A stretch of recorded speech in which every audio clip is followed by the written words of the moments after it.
Taboo. A prohibition imposed by social custom or as a protective measure. Something that is not acceptable to say, mention, or do. Something that is taboo. A prohibition against touching, saying, or doing something for fear of immediate harm from a supernatural force. It looks like if you guys do any of these art taboos, you're going to get hit by lightning. Hey guys, I'm Ergo Josh, and today we're going to talk about some art taboos that I've heard of and some of the ones that I've learned from you guys, because I asked you recently, what are the art taboos that you are aware of, and do you actually follow any of these, or do you just think that they're ridiculous? The goal with this video is to hopefully dispel some of the things I feel like people do and have just heard recycled over and over, and they don't really know why they're doing it, and it's limiting them with their artwork, and it's definitely affected me, so hopefully this will help you guys out and be a little bit entertaining to hear some of the crazy things that we've been told. All right, so this one is from Mary. This is 214 likes at this time right now. This is the one I vibe with the most. If you use reference, it's not real artwork and it doesn't count as your art. And then you see their art and it's the same pose every time. That's a whole different topic, but yes, using references, I hate how that's seen as a taboo so much, because there's always this super constant idea of, oh, if you use this, it's a crutch. It's something that you're going to rely on for the rest of your life. When in reality, it doesn't matter the process. Let me rephrase that. I do definitely take pride in the process for your artistic journey or just learning a skill. But when it comes to the artwork itself, the important thing that people care about is the final result. It's not the process. It's not how you did it. So even with that, using references is completely irrelevant. Even if you trace something, right? Even if you traced photographs that you took, so that plagiarism is out of the way, and you just traced everything and somehow you made everything look great so that studios actually liked what you're doing, and people who are hiring you or commissioning you for little things here and there liked what you were doing, and you're able to do it fast enough, they wouldn't care if you were tracing. They'd just be like, all right, whatever. I like your work. It looks great. You're doing it quickly. We're going to pay you for this, right? That's all that matters. And so when it comes to references, it just doesn't matter if you use them or not. It's helpful, and then on the other side, references help you learn a lot. Like one of the paintings I'm doing right now, I have like so many references right here on PureRef, and I'm using all of them. And it's great because it's helping me develop my visual library and learn how to draw something that I wouldn't have been able to draw as well from my mind, right? And so that's always going to be helpful. You're learning every time you're looking at reference because you're just storing it in your head.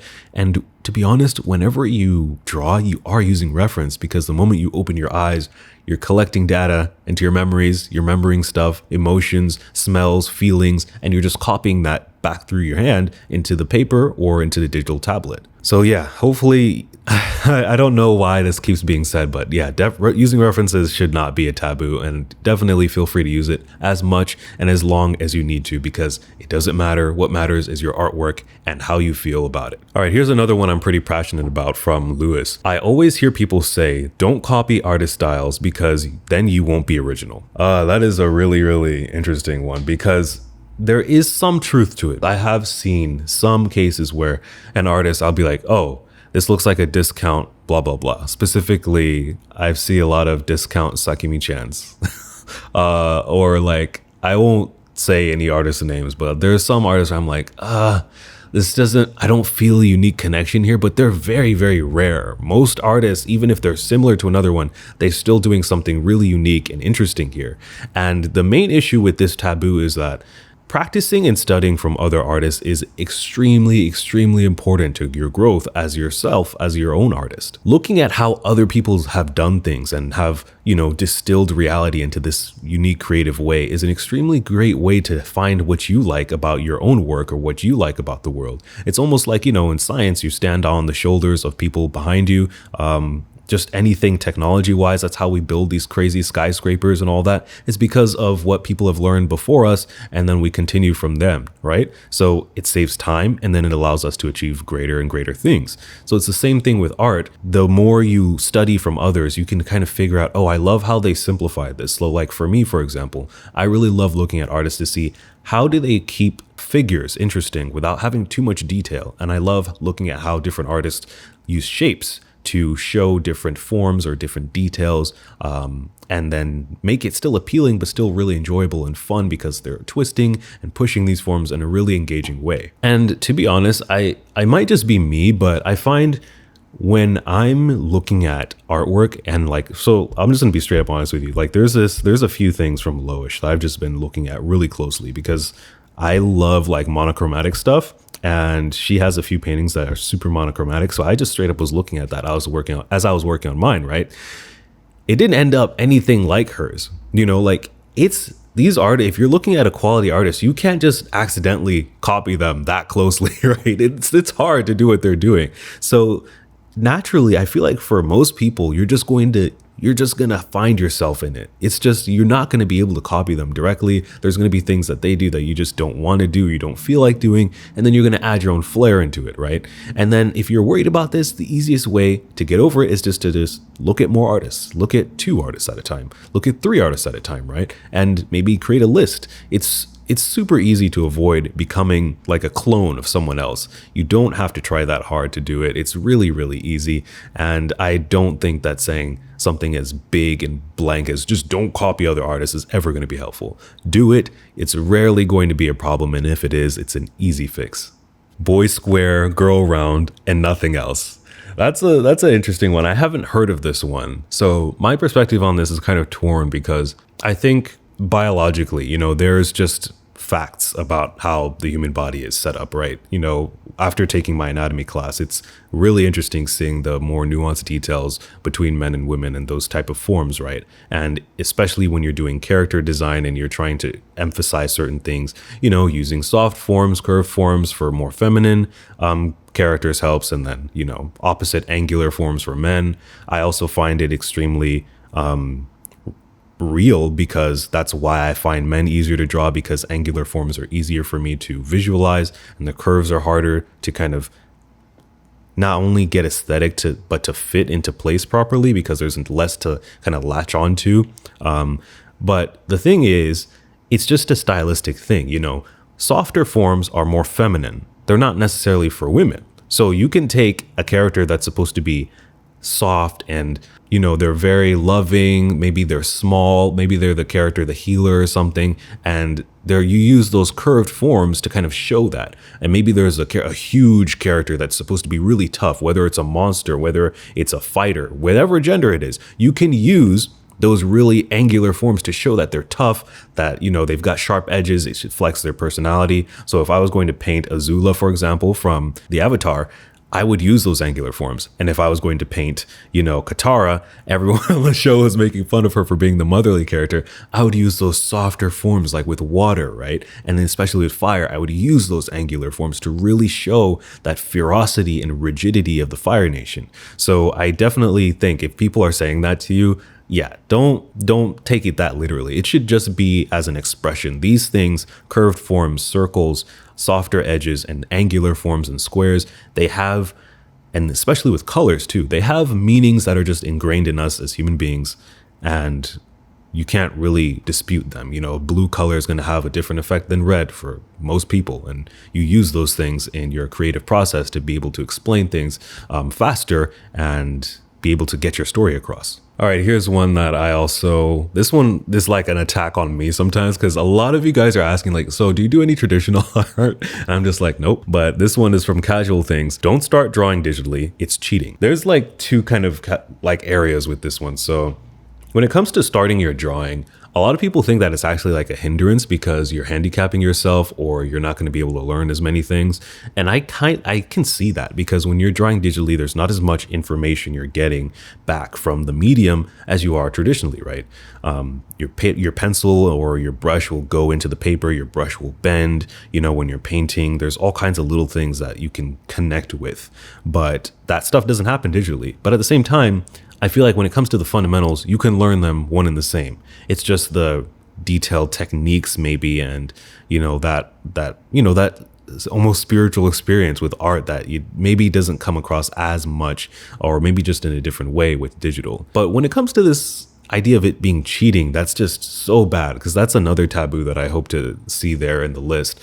It's like, it's not the computer doing everything. It's just there, and then you paint, right? The only thing is that, okay, you have unlimited paints and then you can undo some stuff. But that's it. That's all the difference, all the advantages to digital art. There's nothing that's actually helping you paint. There's nothing that's guiding you. You can maybe do a smoother stroke, but that's just making it a little bit faster, you know? That's really all it is. You're not going to suddenly become a great artist because you're starting from digital. It's actually almost the opposite for a lot of people.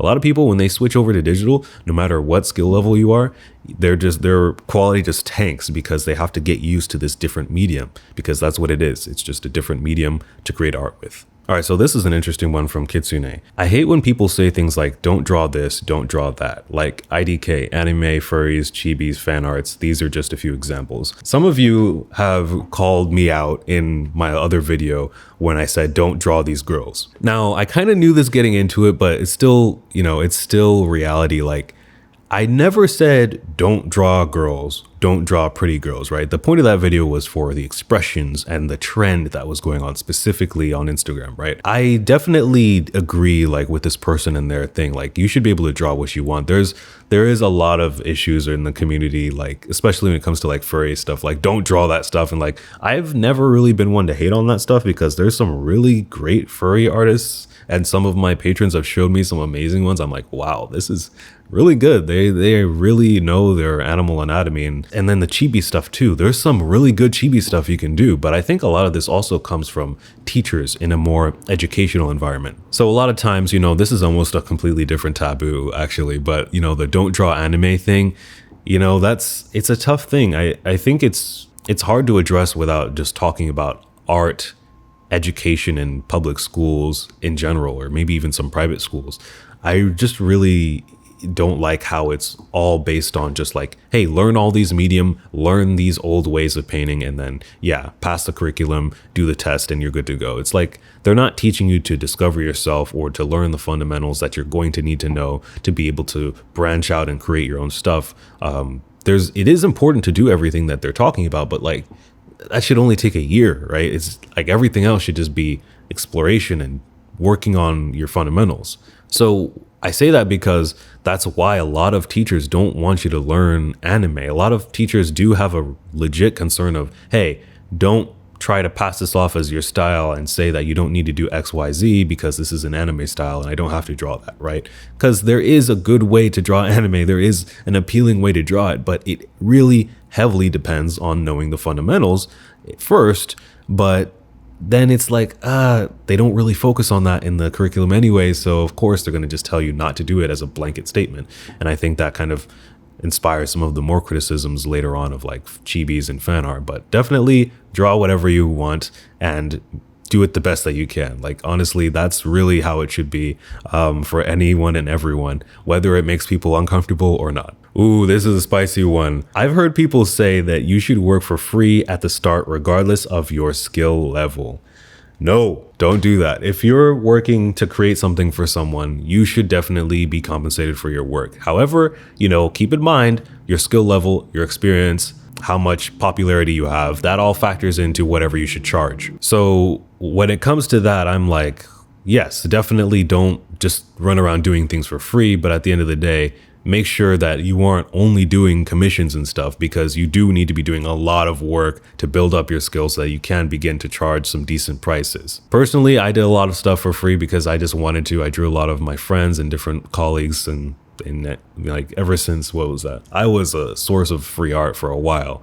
But at the end of the day, eventually I started charging for it. I remember doing a portrait for $10. That took me hours, right? For this cute girl in history class. Yeah, so definitely do charge for your stuff.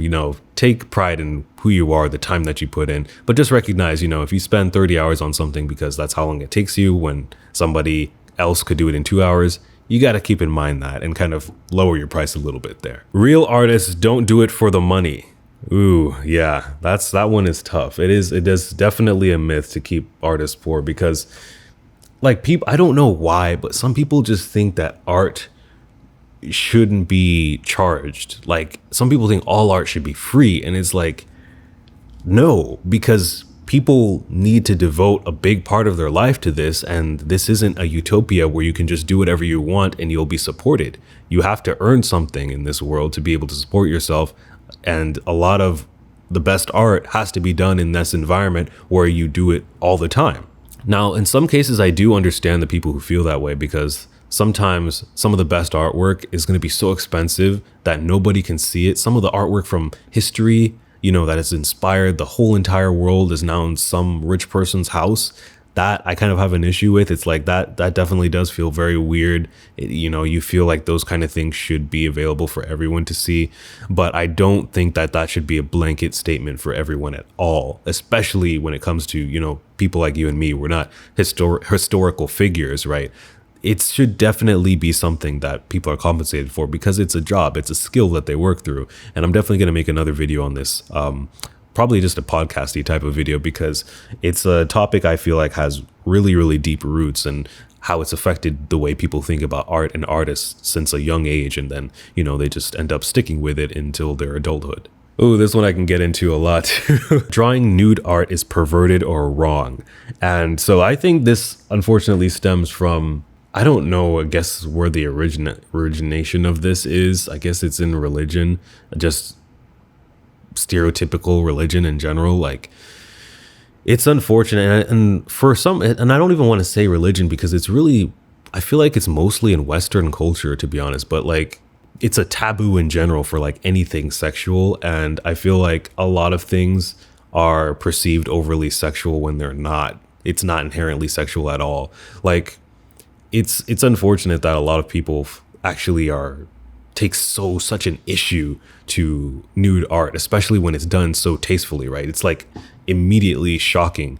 I think in platforms where I can understand where some platforms would want to limit that, right? Because how do you regulate that? It's really hard. I think in general that taboo it's really unfortunate, because there's a lot of people who are just awkward around that kind of topic, right? A lot of people don't ever get the I hope I don't. Am I going to get demonetized for saying that? A lot of people don't get the talk from their parents at all. We get into some interesting topics on my Twitch streams, and I've heard a lot of women don't even get the talk from their mom about when their period is coming up. They just have to figure it out, right?